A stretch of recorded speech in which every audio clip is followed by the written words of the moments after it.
So భారతీయ ప్రజలందరికీ నమస్కారం. నా పేరు రవికుమార్ కల్కూరి. సో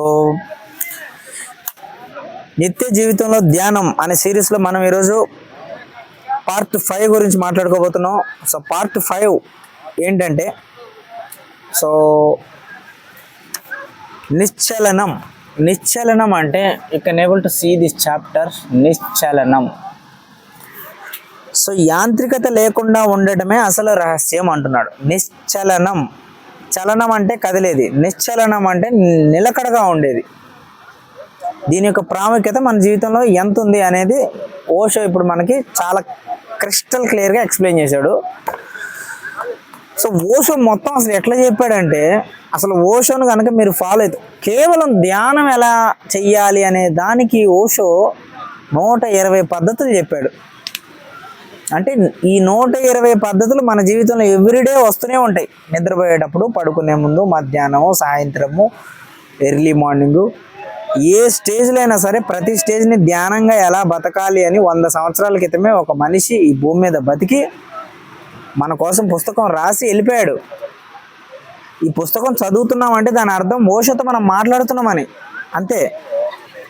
సో ఏం చెప్తున్నాడు, మనం మన చర్యల్ని యాంత్రికంగా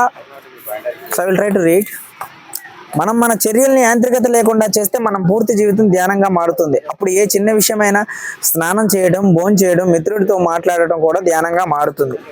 ధ్యానం అన్నది ఒక గుణాత్మకమైన విషయం. దాన్ని దేనితోనైనా కలపవచ్చు. అదొక ప్రత్యేక చర్య కాదు. జనం ధ్యానాన్ని ఒక ప్రత్యేకమైన పనిగా అనుకుంటున్నారు. మీరు తూర్పుకు అభిముఖంగా కూర్చొని కొన్ని మంత్రాలను వల్లిస్తూ, దీపాలను వెలిగిస్తూ ఒక ప్రత్యేక స్థలంలో, ప్రత్యేక భంగిమలో అది ఇది చేస్తారు. అంటే ధ్యానానికి ఒక పర్టికులర్ సెటప్, ఒక యోగా, ఒక పాశ్చర్ ఇదంతా చేస్తారు. ధ్యానం అంటే అది కాదు. ధ్యానానికి వీటికి ఏమీ సంబంధం లేదని కుండ బద్దలు కొట్టినట్టు చెప్తున్నాడు ఓషో. అవన్నీ యాంత్రికతకి సంబంధించినవి. ధ్యానం అన్నది యాంత్రికతకి వ్యతిరేకమైనది. ఇట్స్ ఆపోజిట్ యాంగిల్ అంటున్నాడు. కాబట్టి ఏ చర్యలోనైనా మీరు చురుగ్గా ఉండటమే ధ్యానం. ఏ చర్యలోనైనా మీరు చురుగ్గా అంటే you should be active in each and every aspect of our life, then it is a meditation అంటున్నాడు. ఎలాంటి సందర్భమైన ధ్యానం మీకు సహకరిస్తుంది అంటున్నాడు. So what is the final lines? ఇవి ధ్యాన లక్షణాలు. సో మీరు చూస్తే ఇక్కడ మీరు చదవచ్చు, ఇవి ధ్యాన లక్షణాలు. నిజంగా ధ్యానంలో ఉన్న వ్యక్తి ఉల్లాసంగా ఉంటాడు. అతనికి జీవితం ఆనందహేళ, లీలా, క్రీడ. అతను అద్భుతంగా ఆనందిస్తాడు, గంభీరంగా ఉండడు, విశ్రాంతిగా ఉంటాడు. I'm very very very very peaceful right now. చాలా విశ్రాంతిగా ఉన్నా. మార్నింగ్ నుంచి చాలా విశ్రాంతిగా ఉన్నాం. ఎటువంటి టెన్షన్లు లేవు, ఎటువంటి ఇబ్బందులు లేవు. నా వెనకాల సముద్రం ఎంత ప్రశాంతంగా, తన అంతర్గర్భంలో ఎంత ప్రశాంతంగా ఉందో, నా హృదయంలో నేను అంత ప్రశాంతంగా ఉన్నా. సో ఏం చెప్తున్నాడు ఓషో? నిశ్చలనం అంటే జీవితంలో ఏ పనిని కూడా యాంత్రికత లేకుండా చేయాలి అని చెప్తున్నాడు. యాంత్రికత లేకుండా చేయాలి అంటే మీరు ఫ్రెండ్తో మాట్లాడేటప్పుడు వారితో శ్రద్ధగా మాట్లాడండి. మీరు అన్నం తినేటప్పుడు శ్రద్ధగా తినండి. మీరు ఆఖరికి అంట్లు కడుగుతునేటప్పుడు శ్రద్ధగా అంట్లు కడగండి. ఇంకా చెప్పాలంటే మీరు కనుక బాత్రూమ్ కడిగేటప్పుడు కూడా బాత్రూమ్ని శ్రద్ధగా కడగండి. ఒక అన్నం ప్లేట్ ఎంత కాన్సన్ట్రేషన్గా, ఎంత శ్రద్ధగా కడుగుతామో, ఆకలి అయినప్పుడు అన్నాన్ని ఎంత శ్రద్ధగా తింటామో, మీరు వాష్రూమ్స్ని క్లీన్ చేసేటప్పుడు కూడా మీ ఇంట్లో అంతే శ్రద్ధగా క్లీన్ చేయాలి.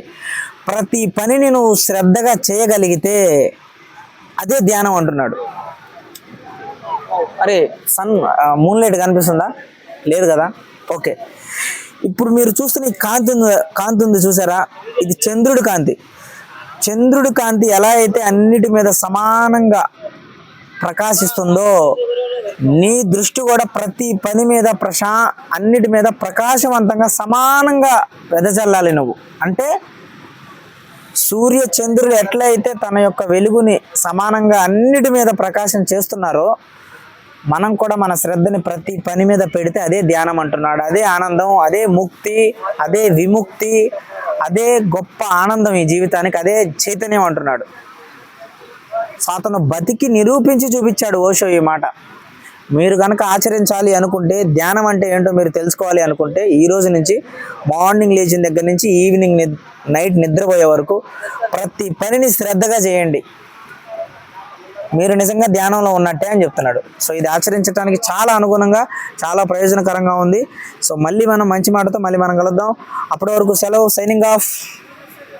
జై హింద్.